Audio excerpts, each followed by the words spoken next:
श्रीमद् भगवद गीता का 8वां अध्याय, जिसका नाम अक्षर ब्रह्म योग है, में भगवान श्री कृष्ण ने आत्मा, ब्रह्म और मृत्यु के बाद के जीवन के विषय में विस्तृत रूप से बताया है।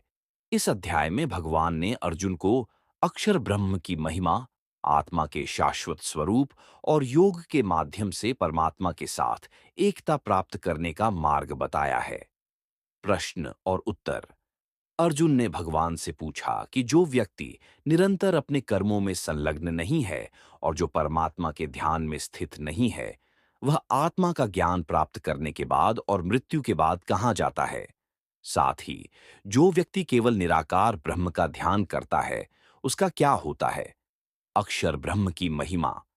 भगवान श्री कृष्ण ने बताया कि परमात्मा का एक निराकार और शाश्वत रूप है, जिसे अक्षर ब्रह्म कहा जाता है। ये ब्रह्म रूप ही अविनाशी है, जिसका कोई अंत नहीं है, और यह साक्षात आत्मा का स्वरूप है। आत्मा का शाश्वत स्वरूप। भगवान ने कहा कि आत्मा न कभी जन्मती है और न मरती है। वह शाश्वत, अविनाशी और नष्ट नहीं होने वाली है।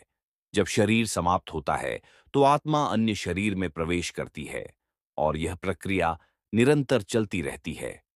अधिकारिता और योग। भगवान ने बताया कि जो व्यक्ति अपने जीवन में योग का अभ्यास करता है और अपने हृदय में परमात्मा का ध्यान करता है, वह मृत्यु के समय परमात्मा के पास पहुंचता है।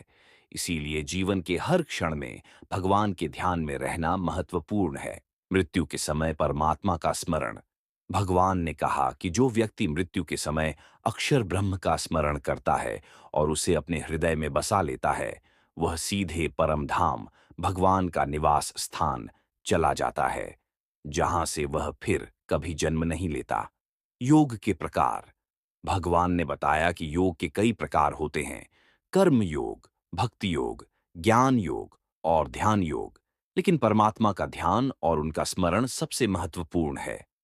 जो व्यक्ति इस ध्यान में स्थित रहता है, वह परम ब्रह्म से जुड़ जाता है। साक्षात्कार और मुक्ति। भगवान श्री कृष्ण ने यह भी स्पष्ट किया कि जो व्यक्ति जीवन के अंतिम समय में उनका ध्यान करता है, वह अपने सभी पापों से मुक्त होकर सीधे ब्रह्म के साथ एक हो जाता है। इस अध्याय में भगवान ने अक्षर ब्रह्म, आत्मा और परमात्मा के स्वरूप का परिचय देते हुए जीवन और मृत्यु के विषय में महत्वपूर्ण उपदेश दिए।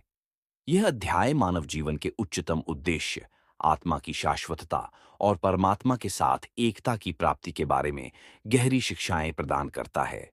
मित्रों, उम्मीद करता हूं वीडियो आपको पसंद आई हो, तो वीडियो को लाइक, कमेंट, शेयर, सब्सक्राइब करें। मिलते हैं नेक्स्ट वीडियो में, तब तक के राधे राधे।